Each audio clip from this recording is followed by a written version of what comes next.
Today we're talking about emotion boundaries.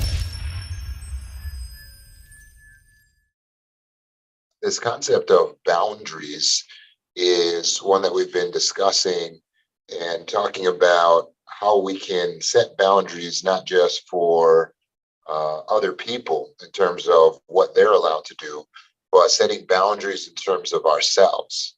So, boundaries are essentially limitations that we impose. Limitations that we impose, or a simple way to put that is rules that we make.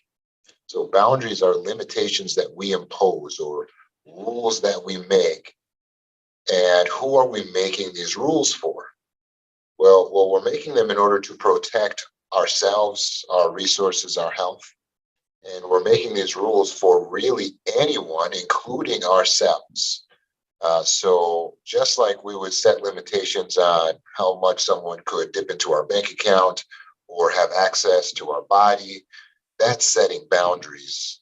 We also need to place limitations on ourselves as to how we utilize the money in our bank account and how we utilize our body.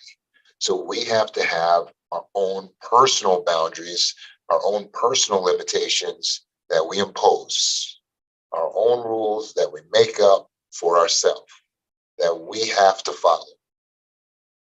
So, how are you doing with this? Do you feel like you're a boundaried person, someone who has a good self control?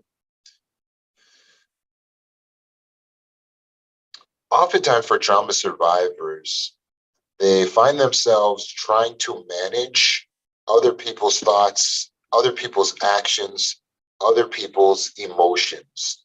And they're doing this to protect themselves. Our job is not primarily to manage other people's emotions and to manage other people's thoughts. Our job primarily is to manage our own emotions, to manage our own thoughts, to manage our own actions. And we have to have limitations on what we do, how we act, but also what we think, as we talked about with thought boundaries. Can we set boundaries on how we feel? Are all feelings appropriate?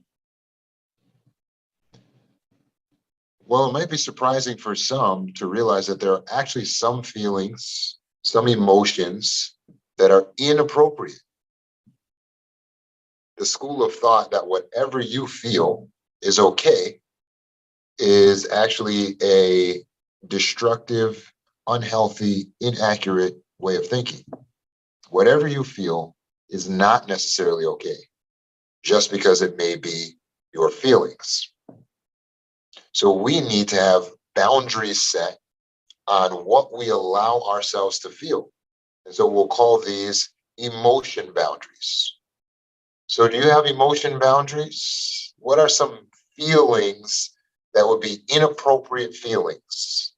Feelings that would not be acceptable? There are certain emotions that we can feel that are simply destructive.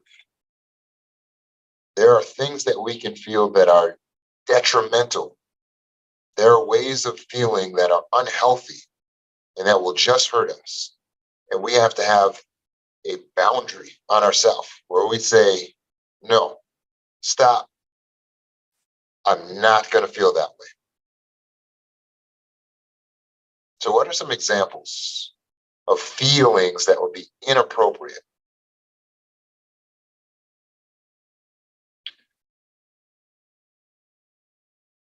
One such feeling is shame. Shame is an inappropriate feeling. It is not helpful. It does not produce good results. You do not need it. You can repudiate or repel, be totally against shame. Now, of course, the shame I'm talking about is toxic shame. I'm not talking about a healthy level of shame, like the shame that keeps you from acting inappropriate in public, that helps you to behave in a decent manner. We're talking about the shame where you actually are feeling about yourself like you are worthless, or you're feeling about yourself like you are less than, or feeling about yourself that you are defective. This isn't like having a reasonable amount of guilt over something we've done wrong. Because guilt would be, I did something wrong, but shame is, I am wrong. Shame is a painful, crushing emotional state. And we should not feel toxic shame about ourselves. It's inappropriate. There is no circumstance where feeling shame is actually going to help us. It just hurts us. So if we feel like we notice that we're having the tendency to go into shame, we need to stop and say, no, I'm not going to feel that way.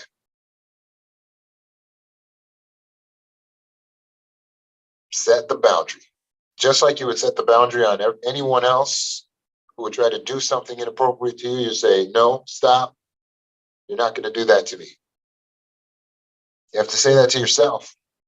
You feel yourself going into an inappropriate emotion, such as shame.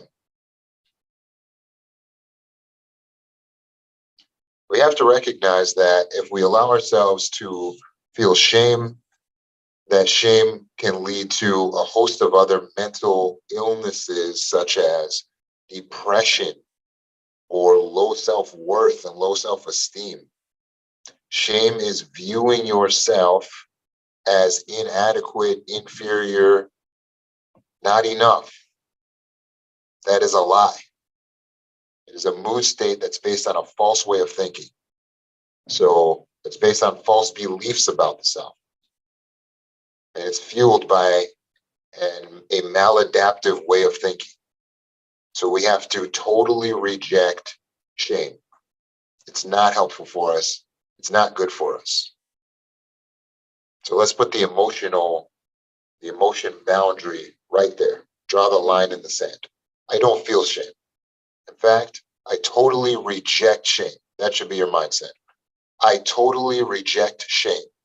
That's how you speak to yourself. No, I'm not going to feel that. I don't accept that. What's another example of an emotion that's inappropriate? How about rage?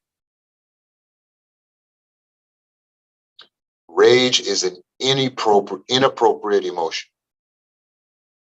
We should not allow ourselves to divulge into rage.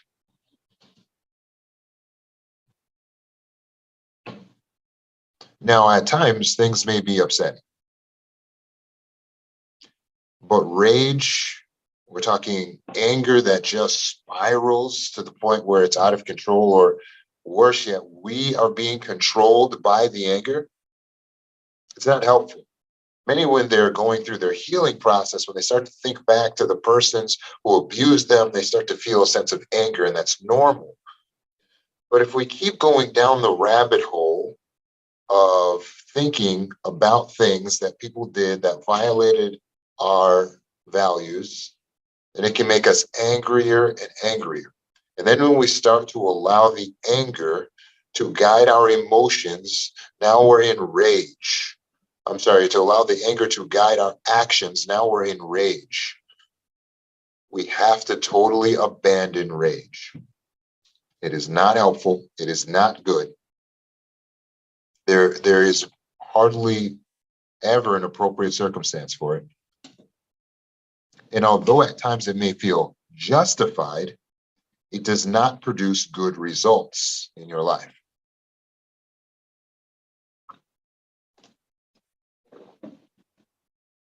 Often what trips people up with anger is that they feel that their anger is justified. So they feel like, well, I should feel angry in this situation because A, B, C, this person did this, and what that person did was wrong. But when it comes to anger, it's not about whether or not the anger is justified. It's about controlling yourself so that you protect your mental health, so that you protect your inner peace.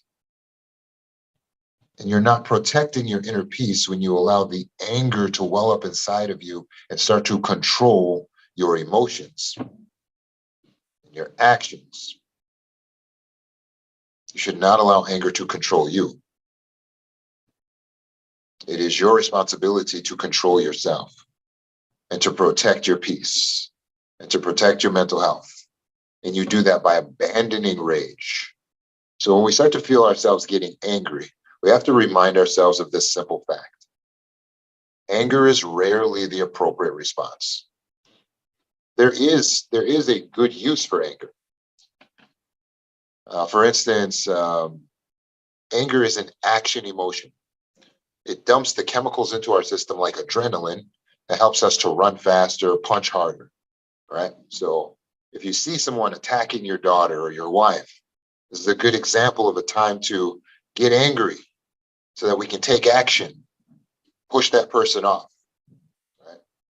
So a little bit of anger allows us to fight back, to stand up for ourselves, right? So if we temper the anger so that we have a slow burning determination, we can achieve things with that, right? So there's an appropriate way to utilize the anger. We should not let it digress into rage, where we're now just out of control. We're acting in an inappropriate way where we're going to regret what we're doing, regret what we're saying, potentially hurt someone.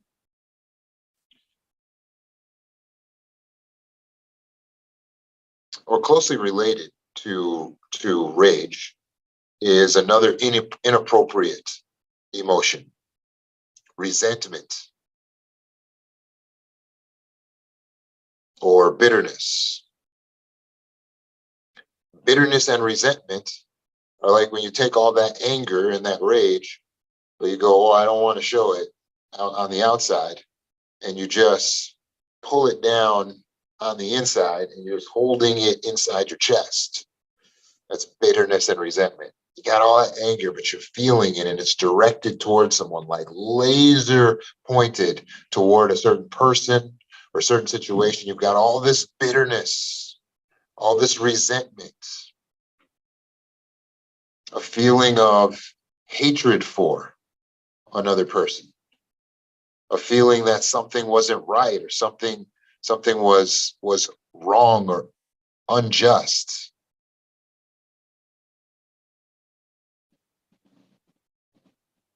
But what good does bitterness do?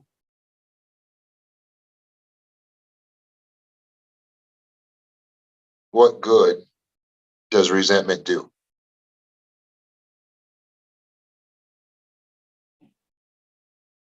Resentment is really the opposite of forgiveness, right? It's the fact that someone has done something wrong.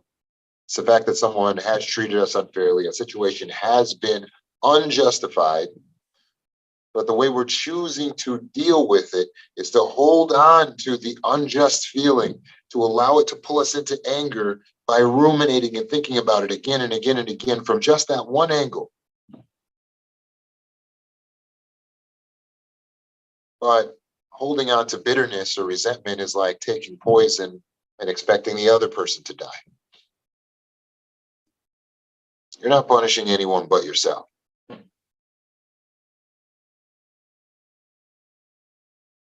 The choice to forgive persons is not meaning that you're letting them get away with what they did.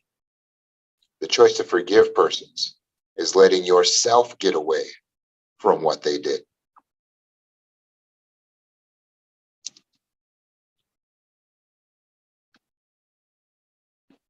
We have to protect our inner peace. We have to protect our mental health. Rage, bitterness, resentment are fueled by our way of thinking. The fact that we keep on thinking about it and we keep on thinking about it and we keep on thinking about it.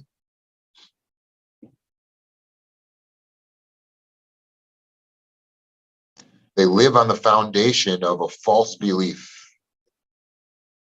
A belief that if the anger is justified, then you should hold on to it, or that somehow justice will come by never letting go of the resentments, or the false belief that it's your job to punish the persons who did something wrong so that you can get justice. But all of those are false beliefs. It is our job to manage our thoughts, our feelings, to protect our inner peace, our inner calm. And you can't be truly free when you're holding on to the ball and chain of resentment. So make the choice to let it go.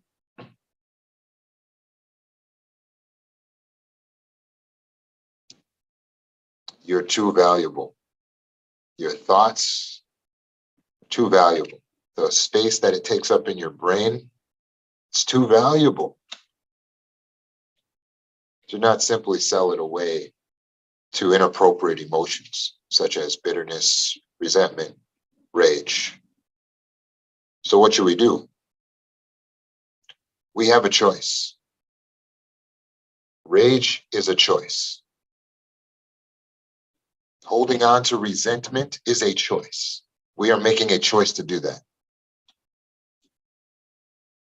So right in that moment, when we start to get the pop-up menu that comes up in the brain that says, hey, would you like to feel rage right now? Would you like to hold on to this bitterness? It's like a little pop-up menu that comes up. You need to click no. You simply do this using your language. You just speak to your brain and you say, no, I'm not going to feel that way.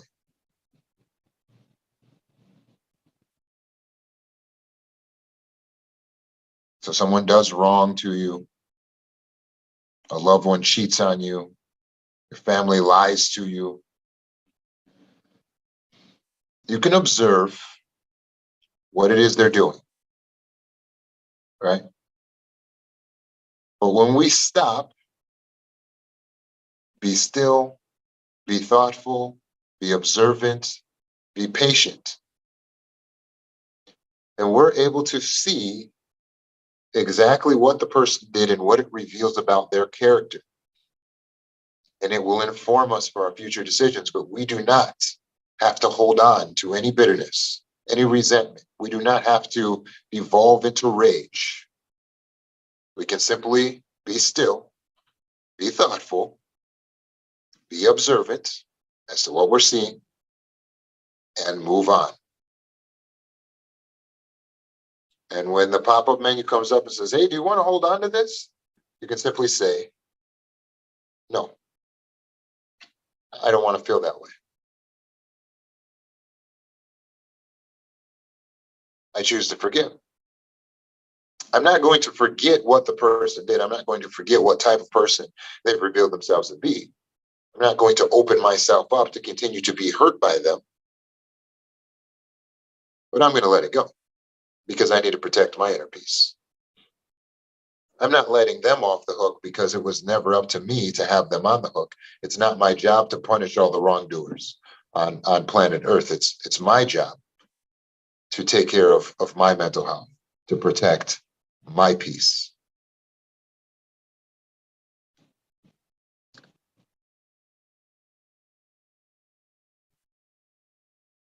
So take that moment to stop.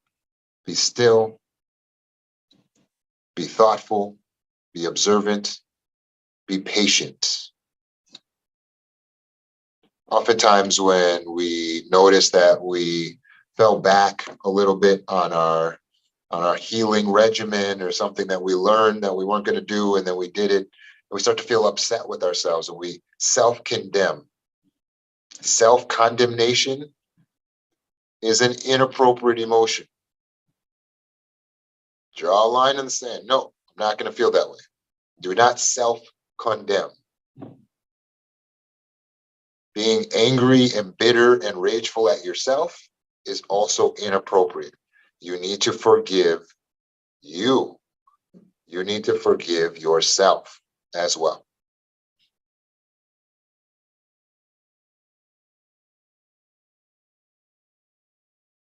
What's another inappropriate emotion that we need to put on our list? Hope you're making a list, right? Because there's a lot of emotions that are actually inappropriate for us to feel. How about inferiority?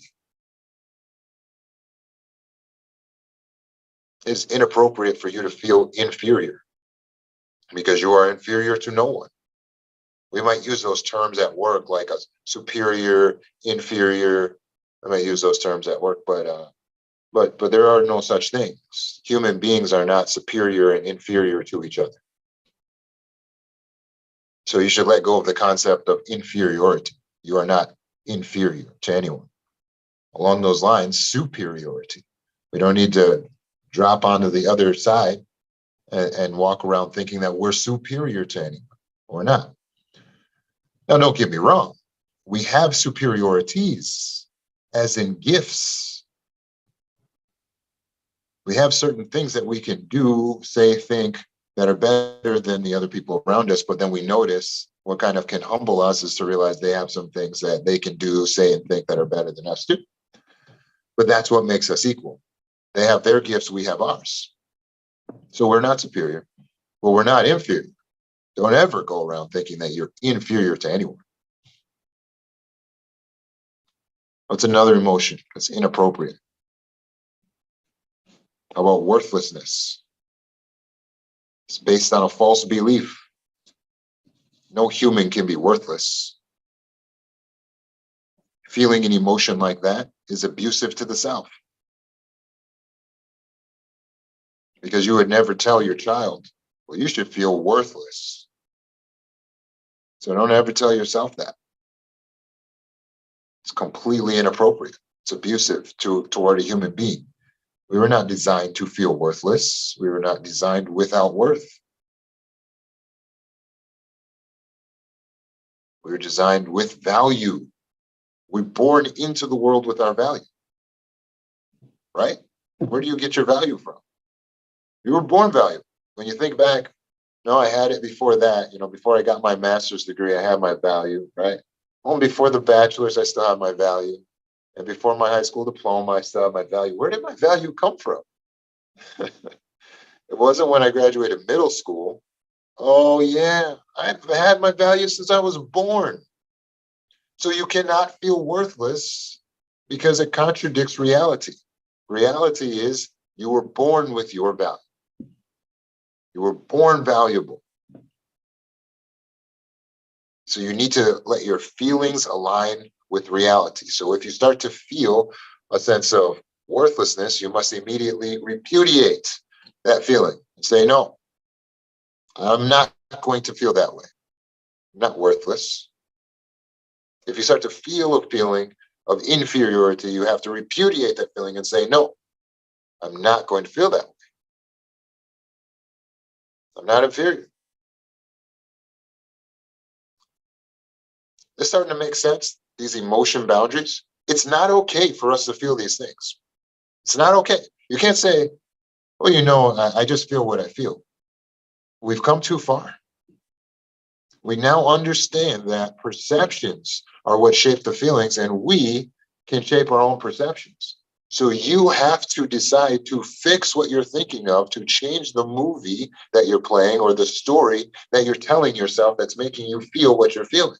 We spiral into rage and bitterness and resentment because we keep telling ourselves the same story. That wasn't fair. That wasn't fair. That wasn't fair. That wasn't fair. That wasn't fair. We have to change the story.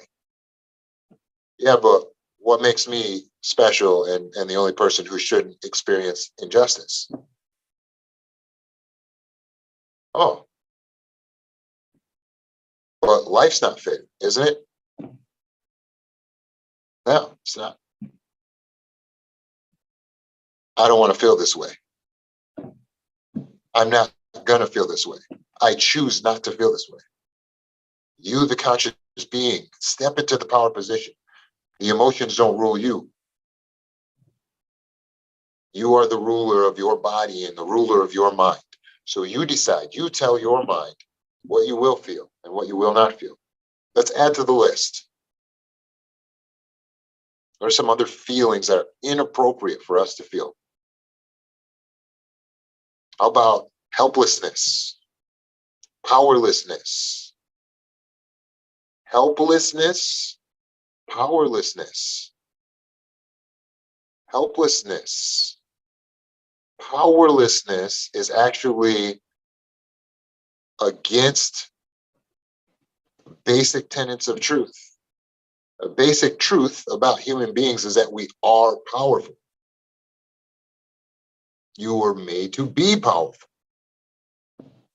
That's how you're wired. You're wired as a powerful being. You are wired as a being of power. So as soon as you tell yourself, this is in our default programming, as soon as you say, I feel powerless, whoosh, you're going to get an immediate rush of bad chemicals into your system. You're going to feel awful. It's the direct route to depression. If you want to get to depression really fast, tell yourself how powerless you are. Well, but Roman, how can I feel not helpless and not powerless when at times I really am helpless and I really am powerless? Well, you are whatever you say you are. So if that's how you want to tell it, then by all means, that's what you are. But some of us choose not to tell ourselves that story because we know that powerlessness is a direct route to depression. We know that that's going to hurt our self-esteem. It's going to hurt our self-worth. It's going to hurt our mental health. So we can't ever devolve into powerlessness. So how do we manage situations where we are literally being overpowered by someone? We're being bullied, right? There's all kinds of bullies. Sometimes the government can be a bully. They come in, take your stuff, just demand the tax. They do it by bullying, right? They don't just say, hey, would you mind, cutting us in a little? No, they say, we'll throw you in jail if you don't cut us in on anything you make. It's kind of like bullying tactics, right? And this can lead us to an idea of feeling powerless, feeling helpless. And then besides the governments, right? We got governments on a federal, regional, local government. So there's tiers, right? They're all bullying on some level. But then you have what? You got your boss at work. And then you might, inside your family system, you might not be the head of the household. You might be down the totem pole in your own home. So you just feel like everybody's got more power than me. I'm powerless. That's taking it to the other extreme. You are not powerless. So we have to learn to manage situations where we're being overpowered by managing our thinking in that moment. So in the moment where we're being bullied, where we're being overpowered, and we can assess the situation, and at that time, we cannot overcome that bully or that situation. We just must remind ourselves that this is my moment to be patient and wait. Here's the truth about you. You are dangerous. If you weren't dangerous, I wouldn't be pleading with you to please don't be rageful. I'm pleading with you not to be rageful because I know there is a lion inside of you.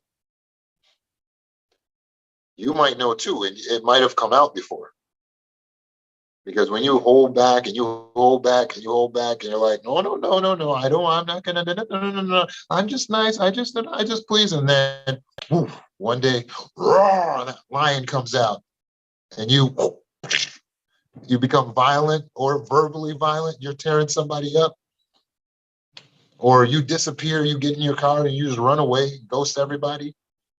Hey, you are dangerous. That's the truth.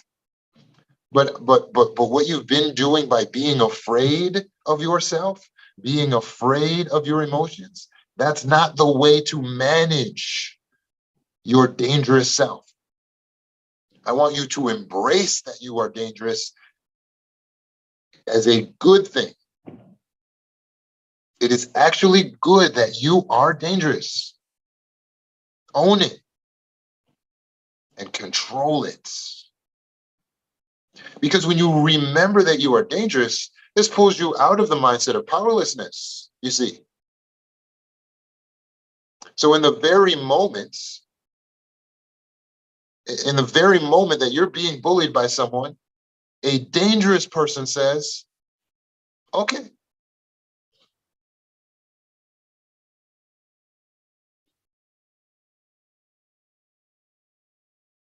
go ahead.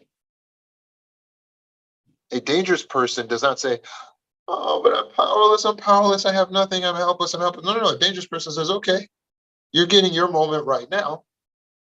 Go ahead. Because I know I'm dangerous.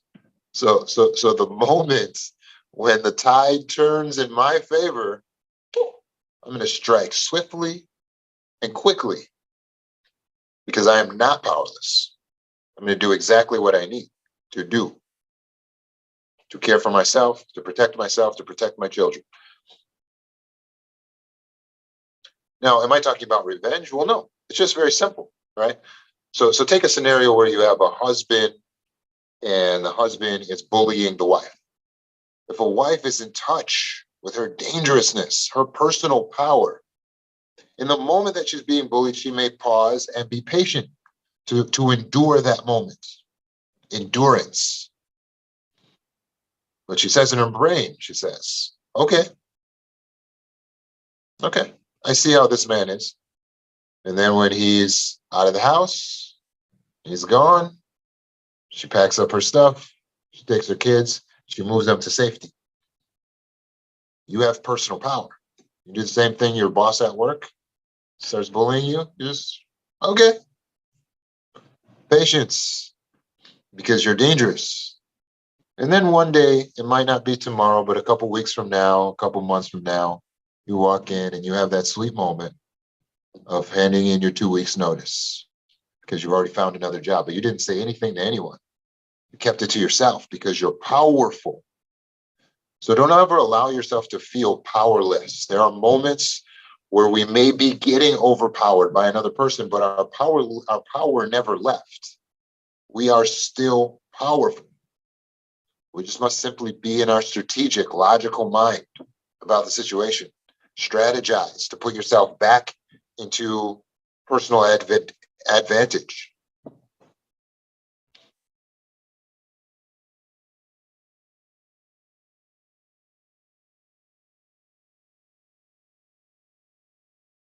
What's another emotion that we shouldn't feel?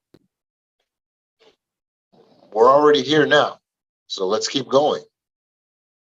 Maybe you can think of some. How about jealousy?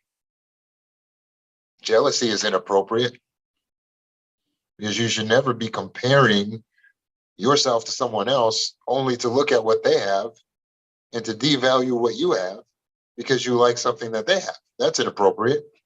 Why are you devaluing what you have and overvaluing what they have? That's just putting your mind into the infinite void of all the things that you do not have. We all have an endless list of things we don't have. Focus on what you have. Jealousy is totally inappropriate. There's not even, with jealousy, there's not even really a good time to actually be jealous. Not in the toxic jealousy type way. Along the lines of jealousy, greediness. You should never feel greed. Greed is defined as an intense selfish desire for something.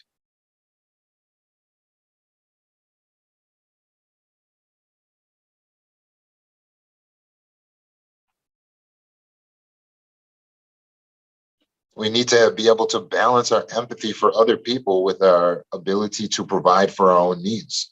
We don't need to have intense selfish desire for anything. That'll get us into trouble. Along the same lines, inappropriate lust, right? So lust is defined as having a strong sexual desire for something or someone. Well, this could be appropriate, right? You're in your committed relationship. Like, let's say a wife feels lust for her husband. Well, that would be appropriate, right? But lust can get us into trouble when we're lusting over someone that doesn't belong to us, that we're not in a committed relationship with. So we have to set these boundaries on these feelings. We have to say, no, I'm not going to feel like that. We have to set boundaries on our own feelings. You guys did a good job with this discussion. Hopefully your notes are expansive here. You start to have this idea this list of things that if you were to feel them, you would say, yeah, this is inappropriate. Something I saw come up in the chat a couple times, guilt.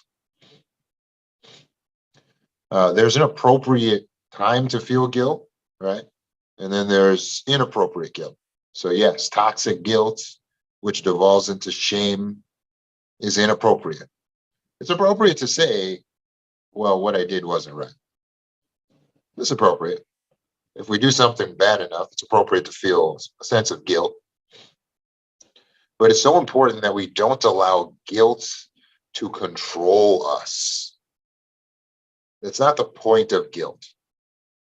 We really choose what we feel guilty over. And it's important that we don't choose to feel guilty over every little thing, or to allow the guilt to become crushing, or to never allow ourselves to forgive our own selves. All of that is toxic. We have to set boundaries on the guilt. So yeah, if I do something wrong, I'm going to feel guilty for a small period of time, but I'm not going to live in that guilt.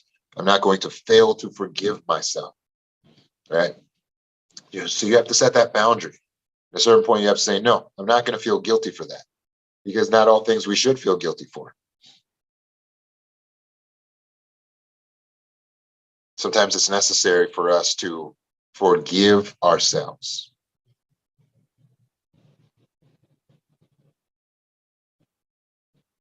So how can we control our emotions? Speak to yourself and say, no, that's inappropriate. I'm not going to feel that. By changing the energy of the brain, instead of going again and again and again and again, ruminating over the same situation so that we keep feeling the same emotion, switch it. Switch the questions you're asking yourself, switch the statements you're giving yourself, so that you can set a firm boundary and enforce the firm boundary on yourself and your emotions.